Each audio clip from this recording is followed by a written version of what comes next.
বাংলাদেশে বুদ্ধিবৃত্তিক চর্চার সমস্যাটা আসলে কোথায়? কি সমস্যা দেখতে পান আপনি?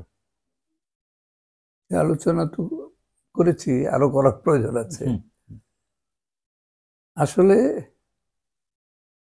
এটা সামাজিক সমস্যা। বুদ্ধিজীবী কয়েকজনকে দোষ দিয়ে শুধু লাভ নাই, সমাজেরও সমস্যা আছে। মানুষ চিন্তা করে তো সমাজের প্রয়োজনে, এটা সামাজিক উৎপন্ন। মানুষের চিন্তাটা কিন্তু সমাজ থেকে উঠে আসে। ব্যক্তি বিচ্ছিন্নভাবে থাকলে তো তার ভাষারও দরকার ছিল না। সমাজের সঙ্গে মত বিনিময়ের জন্য, সমাজের সঙ্গে মিথস্ক্রিয়ার জন্য ভাষার প্রয়োজন। চিন্তাটাও হচ্ছে ওই সমাজেরই প্রয়োজনে। ভাষা চিন্তাটাকে রূপ দেয়, একটা কাঠামো দেয়, তাহলে মানুষের চিন্তাটা এগোতে পারতো না। এখন সেই মানে চিন্তার চর্চা, আমরা সাধারণত বলি বুদ্ধিভিত্তিক চর্চা বা জ্ঞান চর্চা, এইটা সমাজের প্রয়োজন থেকে আসে। সমাজের সৃষ্টি বলতে পারো এটা এক কথায়, ব্যক্তির সৃষ্টি, ব্যক্তির মাধ্যমে সমাজের সৃষ্টি, এটাকে সেই অর্থে যদি বলা যায়। সমাজের চাহিদা না থাকলে, সমাজের প্রেরণা না থাকলে, তাড়না না থাকলে ব্যক্তির মধ্যে এই উৎসাহটা তৈরি হতো না বা তৈরি হয় না। তা আমাদের সমাজের মূল সমস্যাটা সমাজে, অর্থাৎ সমাজের ভিত্তিমূলে। খালি বুদ্ধিজীবীদের দোষ দিয়ে লাভ নাই। এটা হ্যাঁ, কিছু লোক সমাজের চাহিদাকে পূরণ করার জন্যই, এটা এক ধরনের বাজারি বুদ্ধিবৃত্তি বলতে পারো, বুদ্ধি চর্চা।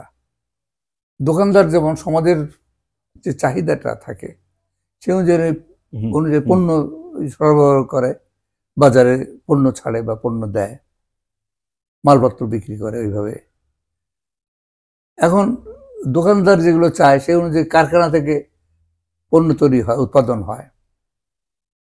কারণ ঘুরে ঘুরে উৎপাদকের কাছে যাচ্ছে, কারখানা মালিকের কাছে বা উৎপাদকের কাছে যায়। উৎপাদক তো সমাজের চাহিদা পূরণ করার জন্য উৎপন্ন তৈরি করবে, সে পণ্য তৈরি করবে, এমনি তো সে বিনিয়োগ করবে না। তারপরে সে করে নিয়ে মাথায় করে ফেরি করে নিয়ে বাড়লে তাহলে তার কারখানার বিকাশ হবে না, ওই ছোট্ট একটা গল্লিতে সীমাবদ্ধ হয়ে থাকবে, পারবে না ওইভাবে। তাহলে এটার জন্য ওই বিপণনের জন্য, বিক্রির জন্য আরেকটা লোক লাগে, তারা হচ্ছে দোকানদার, ব্যবসায়ী, যাই হোক যে নামে বলো, মানুষের কাছে পৌঁছে দিবে পণ্য। এরা পণ্যটা পৌঁছে দেয় মানুষের কাছে। সমাজের আসলে চাহিদাটা থাকলে সে চাহিদা এরা পূরণ করে। এখন দোকানদার যে মাল চলবে না বাজারে, ক্রেতা যদি না পায়, সে মাল রাখবে কেন, সে পণ্য রাখবে কেন? বুদ্ধিজীবীর ব্যাপারটা অনেকটা তাই। তুমি খুব চিন্তাশীল মানুষ, অনেক চিন্তা করলে ওইরকম সমাজে এগুলো কেউ নেয় না। তারপর তুমি কি করলে, নিজে এটা মানে বলে বেড়ালে, কয়দিন সে উৎসাহ থাকবে, আর কয়দিন তুমি কয়জনের কাছে যাবে? তাহলে তুমি লিখতে চাইবে, আর তোমাকে লিখতে হবে, ওটা আবার প্রকাশ করতে হবে, তোমাকে বই বের করতে হবে, তোমাকে পত্রিকা বের করতে হবে, তোমার প্রকাশন করতে হবে, তোমার চিন্তা প্রচারের জন্য। এটা কয়জন পারে? কিছু তার জন্য যে অর্থবিত্ত দরকার সেটা তো সবার, বেশ করে যারা চিন্তাশীল মানুষ, চিন্তা করে, তারা তো ওইভাবে বৈশ্বিক হয় না। ফলে তারা ওইভাবে নিজের চিন্তাকে খুব একটা পৌঁছে দেওয়ার সরাসরি দিতে পারে না, কারো মাধ্যমে যেতে হয়।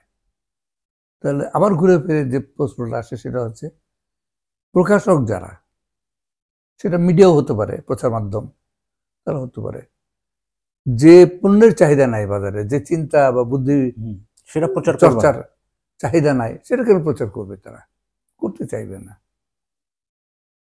এটা সিরিয়াস সমস্যা। কিন্তু মানে আমি নিজে তো, আমার তো দীর্ঘকালের বুদ্ধি চর্চার অভিজ্ঞতা আছে, লেখালেখি করার অভিজ্ঞতা আছে, দীর্ঘকাল ধরে আমি ছাত্র জীবন থেকে লিখি। একসময় আমার লেখা বিভিন্ন সংবাদপত্রে, পত্রিকায় প্রকাশিত হয়েছিল। আমি সমস্যাগুলো দেখেছি কি হয়। এটা মানে সমাজের প্রচার মাধ্যমেও কিন্তু লেখকের এক ধরনের সীমাবদ্ধতা তৈরি করে। যেমন আমি একটা খুব নামকরা, মানে একসময় একটা বিশেষ দলের অনেকটা মুখপত্রই ছিল, হ্যাঁ, তার আমি 80 দশকে আমি নিয়মিত লেখার প্রস্তাব পেয়েছিলাম। বক্তব্য ছিল যে আপনি শুধু এমন লেখা লিখবেন না যেটা সরাসরি তাদের নেতা আর কি যে তার বিরুদ্ধে যায়, সোজাসুজি আপনি স্থূলভাবে মানে সরাসরি আক্রমণ না করে আপনি সমালোচনা করে লিখতে পারেন, দলের সমালোচনা করে লিখতে পারেন। আপনার জন্য এই পত্রিকার দরজা খুলে দেওয়া হলো, আপনি যা খুশি লেখেন, খালি ওই মানে তাদের চাকরির ব্যাপার আছে, চাকরিটা যেন নষ্ট না হয়, এতটুকু স্বাধীনতা দিতে চেয়েছিল আমাকে। আমি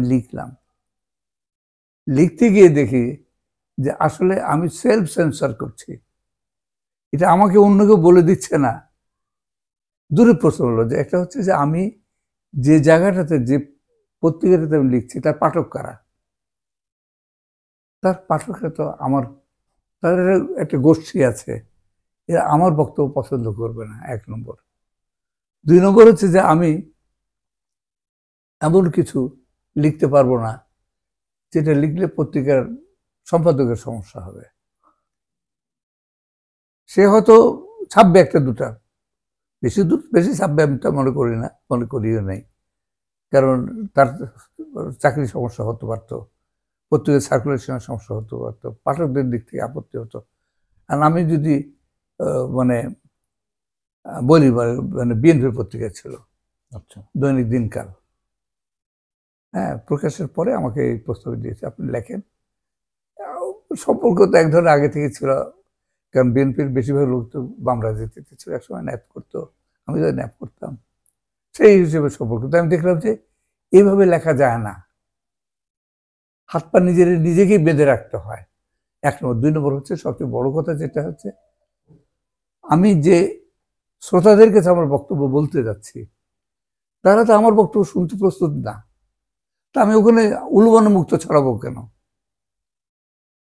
এই লোকগুলো ঘুরে বিরক্ত হয়ে যাবে, একটা দুটো লেখা পড়ে আমার লেখা পড়বে না, তাহলে আমার কোনো লেখার অর্থহীন লেখা কষ্ট করে আমি লিখবো কেন? এই যে সমস্যাটা আমি বলছি আর কি, তার মানে আমার এই অভিজ্ঞতা তো সর্বত্র হয়েছে। আলটিমেটলি কি হয়েছে, আমি লেখা বাইরে পত্রিকায় লেখা দিতে বন্ধ করে দিয়েছি, অথবা দিতে পারিনি আর। একইভাবে বই প্রকাশের ক্ষেত্রে এই সমস্যা হয়েছে আমার। এমন না যে আমি একেবারে লিখতে পারি না, তাও না, একসময় তো বেরোতো আমার লেখা, মোটামুটি চাহিদা ছিল। প্রবলেম তো এই জায়গায়, অর্থাৎ এটা আমার নিজের অভিজ্ঞতা থেকে বলছি যে সমাজে এখন আমি যে চিন্তাগুলো করি, যেভাবে করি, এইটা সমাজ পছন্দ করছে না, পাঠকরা ওইভাবে পছন্দ করে না। এই মানে তাদের, এটা আমার সমস্যা না, আমার মতো মানুষ যারা যারা একটু ভিন্নভাবে বলতে চায়, চিন্তা করতে চায়, তাদের এই সমস্যাটা হয়। যে জন্য আমি শেষ পর্যন্ত নিজে প্রকাশন বের করলাম, আমার জমি বিক্রি করে, যেভাবে পারা যায় একটা নিজের প্রকাশন, বদের প্রকাশন বের করলাম। কিছু বই, আমার বইগুলো আমি নির্ভবনে প্রকাশ করা শুরু করলাম। এখন ধর্মের সমালোচনা করা যাবে না, ধর্ম সম্পর্কে আলোচনা করা যাবে না। ইসলাম বিতর্ক একটা গবেষণামূলক গ্রন্থ, বিদেশি মানে ইয়েদের, লেখকদের বা ইংরেজি ভাষার বই, বিভিন্ন লেখার প্রবন্ধের অনুবাদ সংকলন এটা বের করেছিলাম। এটা যাক আলোচনা, যাক সমালোচনামূলক লেখা ইসলামের উপরে, বিতর্ক হোক, চিন্তা করুক। আওয়ামী লীগ সরকার আমাকে ধরলো, হ্যাঁ, 2015 সালে নাকি, সরি 2016 সালে, 16 সালে আমাকে, 16 সালের 15 ফেব্রুয়ারিতে আমাকে গ্রেপ্তার করলো।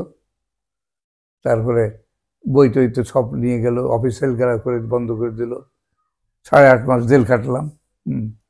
মামলা চললো অনেকদিন পর্যন্ত।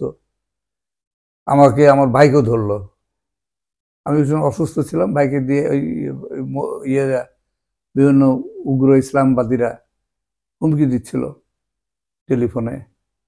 তা আমি এটা ভাবলাম যে এটা ইয়ে করে রাখি, এটা থানায় জানিয়ে রাখা হোক, বইমেলায় তো আমাদের স্টল ছিল, 21 ফেব্রুয়ারি বইমেলা উপলক্ষে আমাদের বইমেলা বুক স্টল ছিল একটা। তো ওটাতে শাহবাগ থানার অধীনে, শাহবাগ থানায় এটা। আমি খুব অসুস্থ ছিলাম ওই দিন। আমার ছোট ভাইকে, সে ইঞ্জিনিয়ার, পাওয়ার প্ল্যান্টের ইঞ্জিনিয়ার এবং ঘোড়াশাল পাওয়ার প্ল্যান্ট ইনস্টলেশনের মূল দায়িত্বে সে ছিল, কোঅর্ডিনেটর ছিল, এটার চিফ কোঅর্ডিনেটর বা কোঅর্ডিনেটর যেটা হোক, সে ছিল মূল দায়িত্ব, প্রধান দায়িত্ব। আমি ওই এটাকে মানে পাঠালাম যে তুমি এটা জিডি করে রাখা ভালো, দাও। তাকে অ্যারেস্ট করলো, তার চাকরিটা গেল জেল থাকার জন্য। আমারও তো মানে আমার তো জেল হলো, আমার ভাইও জেলে গেল, প্রকাশক জেলে গেল।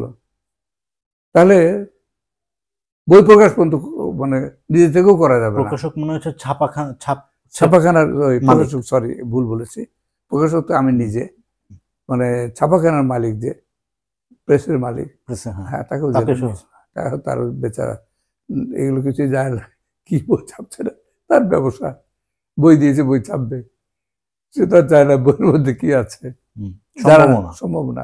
কত বই কতজন ছাপছে, তার কাছে যে ছাপিয়ে দেওয়া, এমন এক আইন আছে আমাদের দেশে, সে বেচারা জেল হয়ে গেল। তারপরে তার বহু ক্ষতিও হয়েছে, পুলিশের অত্যাচার যাতে না হয় তার জন্য কি কয়েক লক্ষ টাকা, 8 লক্ষ না কত লক্ষ টাকা ঘুষ দিয়েছিল। যাই হোক, আর মামলার খরচ তো আছে, প্রচুর করতে, মানে তার লাভ আর কয় টাকা হয়েছিল, প্রচুর লোকসান হয়েছিল। তো যাই হোক, এই হচ্ছে আমাদের দেশের বাস্তবতা। আওয়ামী লীগ সেকুলার দল, কিন্তু মুক্তিযুদ্ধের পক্ষে ধর্মনিরপেক্ষ দল, তাদের এই অবস্থা। হ্যাঁ, এবং ভারত কর্তৃক সমর্থিত। ভারত আর একটা সেকুলার রাষ্ট্র, ভারত কর্তৃক সমর্থিত, ভারত কর্তৃক সমর্থিত। ভারতের গণতান্ত্রিক এবং সেকুলার রাষ্ট্র, আর আরেক সেকুলার জুটিয়েছিল আওয়ামী লীগকে এবং গণতান্ত্রিক। এই তো হচ্ছে বাস্তবতা। তাহলে আমার দেশে বুদ্ধিভিত্তিক চর্চাটা কিভাবে হবে? সমাজ হচ্ছে বন্ধা, পশ্চাৎপদ, প্রতিক্রিয়াশীল, উগ্র, অসহিষ্ণু। এখানে মানে পরমত অসহিষ্ণু, একেবারে পরমত অসহিষ্ণু, কোনো চিন্তা করতে পারে না। এখানে ধর্ম সম্পর্কে বা ধর্মীয় প্রশ্ন নিয়ে কিছু মানে প্রশ্ন তুলতে পারে ধর্মের ক্ষেত্রে, সেটা সমাজ সহ্য করবে না। এক্ষেত্রে তো রাষ্ট্রকে অগ্রণী ভূমিকা নিতে হয়। আমাদের সমাজের উত্তরণের ক্ষেত্রে, উন্নয়নের ক্ষেত্রে রাষ্ট্রের ভূমিকা হচ্ছে সবচেয়ে গুরুত্বপূর্ণ। যেসব দেশ এই মধ্যযুগের অন্ধকার থেকে বেরিয়ে এসছে, সব জায়গায় রাষ্ট্রের ভূমিকা ছিল সবচেয়ে গুরুত্বপূর্ণ। রাশিয়া বলো, চীন বলো, ভিয়েতনাম বলো, কোরিয়া বলো, কিউবা বলো, এবং একসময় পশ্চিম ইউরোপ বিপ্লবগুলো করতে হয়েছে না। পশ্চিম ইউরোপটা অনেক ফরাসি বিপ্লব আগে হয়েছে, পশ্চিম ইউরোপ আগে হয়েছে। ওরা আগে করে তো গোটা পৃথিবীকে পদানত করলো, উপনিবেশ বানালো। তারপরে এই যে আধা উপনিবেশ হওয়ার ঝুঁকিতে ছিল, যেমন চীন, তারাও তো আবার মুক্ত হয়েছে, তারা বিপ্লব করলো রাষ্ট্রীয় পৃষ্ঠপোষকতায়, রাষ্ট্রের ভূমিকা। তা আমাদের এখানে রাষ্ট্র হচ্ছে ভয়ঙ্কর প্রতিক্রিয়াশীল এক অর্থে, হিংস্র দানব, আর সমাজ হচ্ছে যে এই দানবের পৃষ্ঠপোষক, ভয়ঙ্কর পদ এখানে সমাজ। ধর্মান্ধ, উগ্র ধর্মান্ধ, আক্রমণাত্মক, সবকিছু ধর্মে দেওয়া আছে, বুঝেও না, ধর্ম খবর রাখে না। আলোচনা করতে যাও বিপজ্জনক। তখন এই ধর্মের সংরক্ষক এবং সুবিধাভোগী যারা, তারা এই ধর্মের সুবিধাভোগী, তারা লাফিয়ে পড়বে। এবং এদের সাপোর্ট করার মতো বুদ্ধিজীবীর অভাব দেশে নাই। তখন এখানে ধর্মের মহৎ রোল, উত্তরাধিকার খোঁজার মানুষের অভাব হবে না। তখন তোমার সরোয়ার্দির মতো একটা গুন্ডা বদমাইশ চোর, যে চুরি করে খেয়েছে দুর্ভিক্ষের 1943 দুর্ভিক্ষের ত্রাণ সামগ্রী বিক্রি করে খেয়েছে, লুটপাট আত্মসাৎ করছে, সে এখানে হিরো হয়ে যায়। এরা চলে আসে সামনে, এদের ফলোয়ারের আর অভাব হয় না। এবং তার শিষ্য ছিল গুন্ডা সর্দার শেখ মুজিবুর রহমান, ও তো গুন্ডা সর্দার। যেমন সমাজ তেমন হয়েছে নেতা, হ্যাঁ, নেতা তেমন হয়েছে। এর জন্যই সমাজে এই অবস্থার জন্যই তো মুজিবের মতো নেতা আমাদের দেশের জাতির পিতা হয়। হ্যাঁ, কিন্তু এটা একটা সময় পর্যন্ত চলেছে, চলবে না। এই যে ছাত্রদের যে অভ্যুত্থানে পতন হলো, যে একটা হাসিনা, ছেদ ঘটে গেছে। এটা ছেদ ঘটিয়েছে। ছাত্রদের সমস্যা আছে, সেটা অন্য বিষয়, কিন্তু একটা আঘাত দিয়েছে। এই অবস্থার একটা পরিবর্তন কিন্তু অন্তত সূচনা হয়েছে। পরিবর্তন একটা পরিবর্তন সূচনা বটেই। আরো বহুদূর যাওয়া বাকি, হ্যাঁ, কিন্তু সূচনাটা হয়ে গেছে। সূচনা হয়েছে। আর যুগের ধারাকে তো ঠেকে রাখা যায় না। আজকের যুগে ওই লুটপাটতন্ত্র, ধর্ম বা ধর্মান্ধতা, স্বৈরতন্ত্র, এগুলোকে দিয়ে যুগের ধারাকে আটকে রাখা সম্ভব না। এগোবে সমাজ। বাংলাদেশে মুক্ত হয়ে গেছে। এদিক থেকে যদি বলা হয় যে ভারতের চেয়ে আমরা অনেক এগিয়ে গেছি। হ্যাঁ, ভারত এখন এরকম একটা আন্দোলন, এরকম একটা বিশাল অভ্যুত্থান ঘটাতে পারে নাই।